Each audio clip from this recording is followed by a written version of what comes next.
واؤ ہرس والا دل بدل دے میرا غفلت میں ڈوبا دل بدل دے۔ جس عمر میں اسے اپنی اولاد کے نکاح کا سوچنا چاہیے کہ میری بچی بڑی ہو رہی ہے، میں اس کا کیا کروں، کیسے کروں، اس کی فکر ہو اس کے ذہن میں، تو ایسے وقت میں آپ اس کا نکاح کر رہے ہیں۔ تو یہ جو نکاح دیر سے ہوتا ہے نا، یہ سب سے بڑی مصیبت ہے۔ حضرت فرماتے ہیں، ہم نوجوانوں کو نصیحت کرتے ہیں کہ بیٹے اب کیا کرتے، مجبوری ہے، تم روزہ رکھو، لیکن حضرت فرماتے ہیں یہ روزہ کیا علاج ہے شہوت کا؟ روزہ علاج نہیں ہے، کاسر ہے، کاسر مطلب توڑنے والا، جو ایک دم سے اس کے اندر جو ابال آیا اور جوش آیا نا، اس کو ٹھنڈا کرنے والی چیز روزہ ہے، علاج تھوڑی ہے۔ اگر ایسا علاج ہوتا شہوت کا روزہ رکھنا، سارے روزے دار ہوتے دنیا میں اور دنیا ختم ہو گئی ہوتی 10 سال میں، فنش، یہاں تک آتے ہی نہیں۔ یا معشر الشباب من استطاع منکم الباءۃ فلیتزوج فمن لم یستطع فعلیہ بالصوم فإنہ لہ وجاء، کہ اگر نہ کر سکو کسی وجہ سے تو پھر روزہ رکھو، کیونکہ کچھ وقت کے لیے، کچھ مدت کے لیے تھوڑا سا تم کو سکون مل جائے گا، پریشانی سے بچ جاؤ گے، باقی علاج تو وہی ہے۔ حضرت مثال دے کے بیان فرماتے کہ بھوک لگے تو روٹی کھائی جاتی ہے، بھوک لگے تو تسبیح ہاتھ میں نہیں لی جاتی، سبحان اللہ سبحان اللہ، کوئی سبحان اللہ نہیں نکلتا بھوک کی حالت نکلتا ہے۔ دعوت دی کسی نے، دسترخوان بچھایا، پلیٹیں لگائی، ہاتھ دھلوائے، اس کے بعد میں ایک ایک تسبیح تھما دی، صاحب یہ تسبیح کیجئے اور یہاں سے جائیے، اگر حاجی صاحب نے سے کیا تو آپ لوگ کیا کہو گے؟ تو یہ علاج ہے بھوک کا؟ حضرت فرماتے بھوک کا علاج روٹی کھانا ہے، ایسے ہی شہوت کا علاج نکاح کرنا ہے۔ نکاح جس قدر انتہائی پاکیزہ، عزت دار، حیادار، سکون دینے والی، دونوں جہاں میں نجات دلانے والی چیز ہے، اسی قدر زنا برا۔ چنانچہ نبی علیہ السلام نے سمجھایا نا، اس پر بھی ثواب ہے۔ صحابہ نے پوچھے یا رسول اللہ اس پر کیسا ثواب، اس پر کیسا صدقہ؟ فرمایا اگر بری جگہ ہوتا تو گناہ نہیں ہوتا؟ کہا جی ہوتا، تو کیا صحیح جگہ ہوگا تو ثواب، سمجھایا نبی علیہ السلام نے۔ تو بچوں کے نکاح وقت پر ہوں گے تو گھروں کے ماحول سے زنا اور اس سے متعلقہ جتنے گناہ ہیں وہ تقریباً ختم ہو جائیں گے، گھر جنت کے نمونے ہو جائیں گے اور بچے والدین کے فرما بردار ہوں گے۔ ایک صاحب آئے، کہنے لگے میرے بچے بہت نافرمان ہیں، بچے بھی ایسے ہی ہیں، بچیاں بھی ایسی ہیں، اور پریشانی کا اظہار کرنے لگے۔ میں نے ان سے کہا کہ بچوں کا نکاح ہوا؟ تو وہ تھوڑے ایک دم پریشان ہو گئے، میں آ کے اپنا رونا رو رہا ہوں کہ بچوں کا نکاح ہوا۔ ہم نے انہیں سمجھایا کہ بچوں کا نکاح نہیں کرنا بھی ایک وجہ ہے بچوں کے نافرمان بننے کی۔ آپ سمجھ رہے کہ وہ نافرمانی کر رہا ہے، وہ نافرمانی کی شکل میں آپ سے لڑ رہا ہے کہ آپ اس کو برباد کر رہے ہیں، آپ اس کو تکلیف دے رہے ہیں۔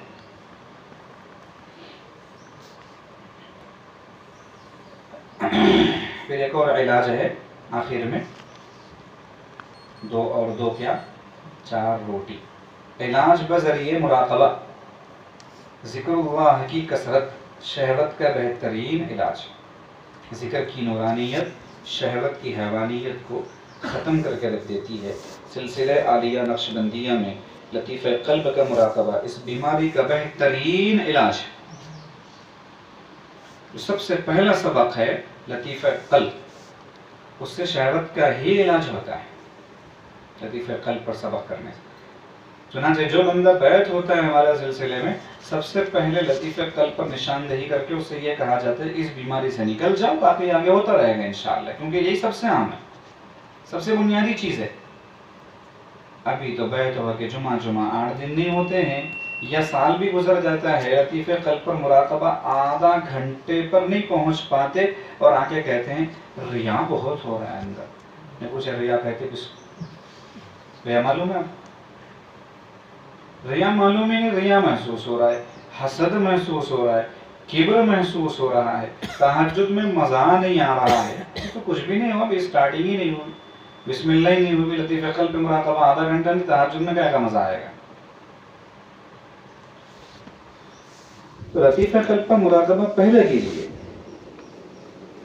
شہوت کی بیماری کا تعلق لطیف قلب سے ہوتا ہے، اس کا علاج ہو جائے تو بات ختم۔ انسان کا قلب جب شہوانی نفسانی خیالات سے ہٹ کر ہمتن اللہ کی طرف متوجہ ہوتا ہے تو شہوت کے جذبات خود بخود اعتدال پر آ جاتے ہیں۔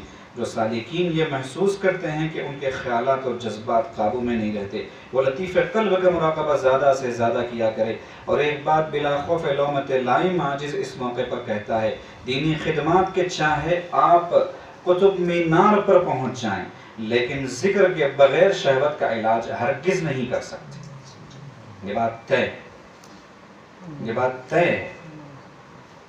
حضرت نے فرمایا 80 سال کے دیندار نہ صرف اپنی ذات کے اعتبار سے سمجھے جانے والے بلکہ لوگوں کی انگلیاں اٹھتی ہیں کہ یہ دیندار ہے۔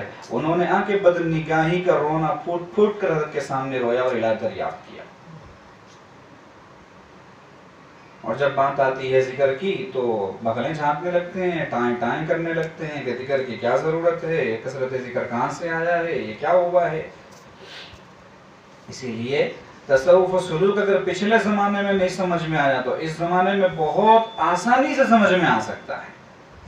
تہجد کی 12 رکعتوں کی ہر رکعت کے ہر سجدے میں شہوت کا خیال آ سکتا ہے اگر وہ عادت کی بنیاد پہ تہجد پڑھ رہا ہے، اللہ کے تعلق کی بنیاد پہ نہیں پڑھ رہا ہے۔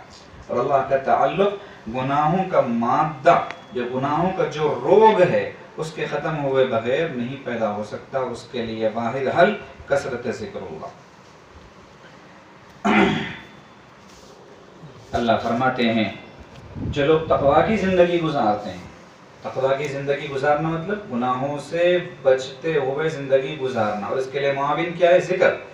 ان الذین اتقوا، جو لوگ متقی ہوتے ہیں، تقویٰ والی زندگی گزارتے ہیں، اذا مسہم طائف من الشیطان، کبھی کبھی شیطان انہیں اچکنے کی کوشش کرتا ہے، ان پر اٹیک کرنے کی کوشش کرتا ہے، تذکروا، ایک دم سے متنبہ ہو جاتے ہیں اور فوراً اللہ کی یاد میں مشغول ہو جاتے ہیں، فَإِذَا هُمْ مُبْصِرُونَ، تو اللہ ان کے سینے کو روشن کر دیتے ہیں۔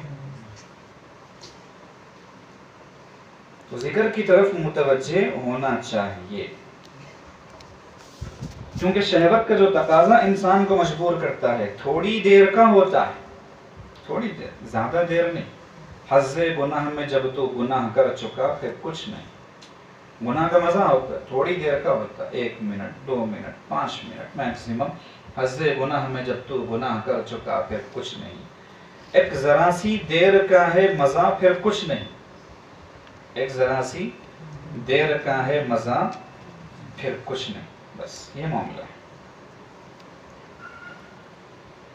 حضرت فرماتے ہیں طبیعت کی رو زور پر ہے تو رک، مطلب طبیعت جو ہے بالکل بے قابو ہو رہی ہے، پھسلتی چلی جا رہی ہے، بریک فیل ہو گئے ہیں، تو کوئی بات نہیں، تھوڑی دیر کے لیے سنبھالو اپنے آپ کو، نہیں تو یہ سر سے گزر جائے گی۔ اگر آپ پھسلتے جائیں گے تو پھر بات کہاں جائے گی اللہ جانے۔ ہٹا لے خیال اس سے کچھ دیر کو، چڑھی ہے ندی یا اتر جائے گی، ادھر سے خیال ہٹا لو تو پھر ٹھیک ہو جائے گا معاملہ۔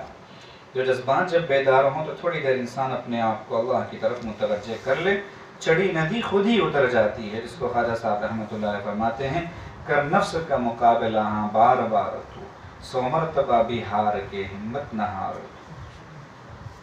ہمیشہ کرنا ہے، 100 مرتبہ ہار کے کوئی بات نہیں، دوبارہ پھر کرو۔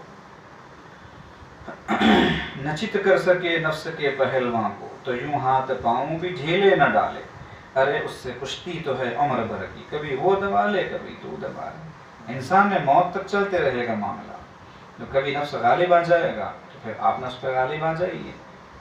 ایسے ہی محنت کرتے کرتے جو زندگی ختم ہونے کو آئے گی تو یا ایتھا النفس المطمئنہ کا خطاب اللہ کی طرف سے ملے گا کہ اب یہ نفس جو ہے مطمئنہ ہو گیا، کیونکہ صاحب نفس اپنے نفس سے لڑتے لڑتے لڑتے نفس کو مطمئنہ بنا چکا ہے۔